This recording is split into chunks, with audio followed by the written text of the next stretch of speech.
చెప్తేనే కదా నీకు నానకం ఏమున్నది. మనం శ్రమ పడుతున్నాం, శ్రమ పడ్డ దానికి ఏమైనా లాభం కావాలా? అయితే శ్రమ పడాలా? నువ్వు ఆడికెళ్ళి ఇంటికి ఎందుకు వచ్చినావు? ఏం అవసరం ఉన్నాయి? ఇంటికాడ మొత్తం తింటుంటే అంటుండే ఎందుకు వచ్చింది? ఏం పని ఉంది? అవసరం ఏమున్నాయి? లేదు, మనము సత్యంగా తెలుసుకొని ఆ తీరు మనం ఏమన్నా సాధించుకోవాలన్న తపనే ఉన్నది కదా. మరి ఎప్పుడు సాధించుకుంటాం?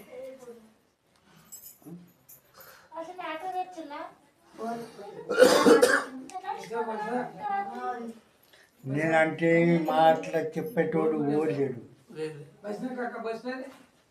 మా విధంగా చెప్పేటోడు ఓడు దొరకడు. మా దగ్గర ఈ మాట ఓడి తీయడు.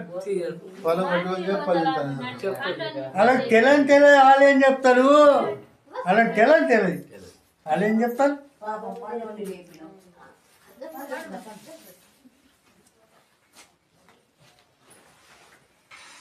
అందుకు గురుబోధ అంటే మూఢనమ్మకాలన్నీ దూరమైంది గురుబోధ.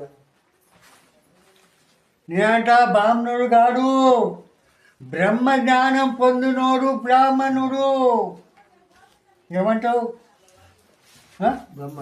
బ్రహ్మ జ్ఞానం పొందినోడు బ్రాహ్మణుడు, ఆడు బ్రాహ్మణుడు కాడు. అంటే జ్ఞానం లేదు, ఉన్నాయా? బ్రాహ్మణుడు ఎట్లయిండు?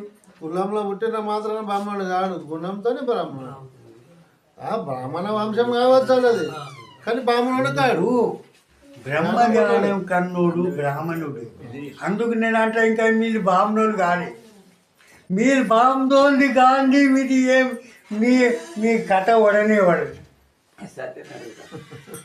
మీరు బ్రాహ్మణులు అయితేనే మీ కథ వడాలా. జనం వచ్చిన దానికి ఏమైనా లాభం పొందుకోవాలా. మీరు బ్రాహ్మణుడు కాని అయినా గడి బ్రాహ్మణుడు కాడ వాడు పట పట పట టట్ట ఏమో చెప్తున్నా కానీ పాత మాటలేవి.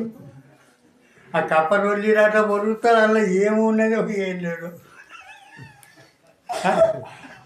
ఇలాంటి మంత్రం ఏం చెప్తుంది భయ్?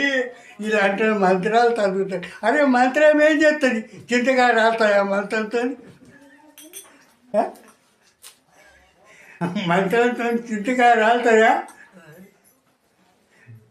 ఇవన్నీ మనకు చిన్నప్పటి తండ్యాలు మనకు పెట్టి తిల్లు. నేను అంటగా ఇది మాట నాకు ఆ మాట నేనే తయారు చేసుకున్నా.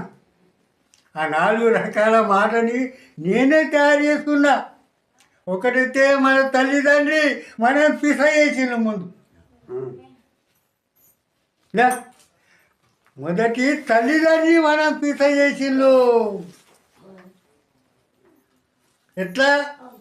అలా దేవుడున్న మొక్కు, దేవుడున్న మొక్కు, మొక్కు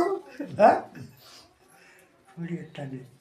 ఇక అది అలవాటు అయింది. దానికి సంగతి గుణంతో పట్టుకున్నంతో ఎక్కుతాయన్న కదా జ్ఞానము.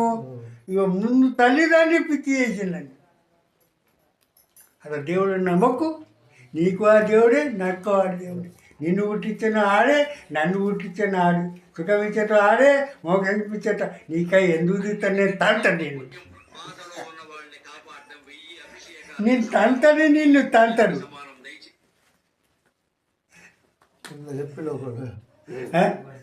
అప్పుడు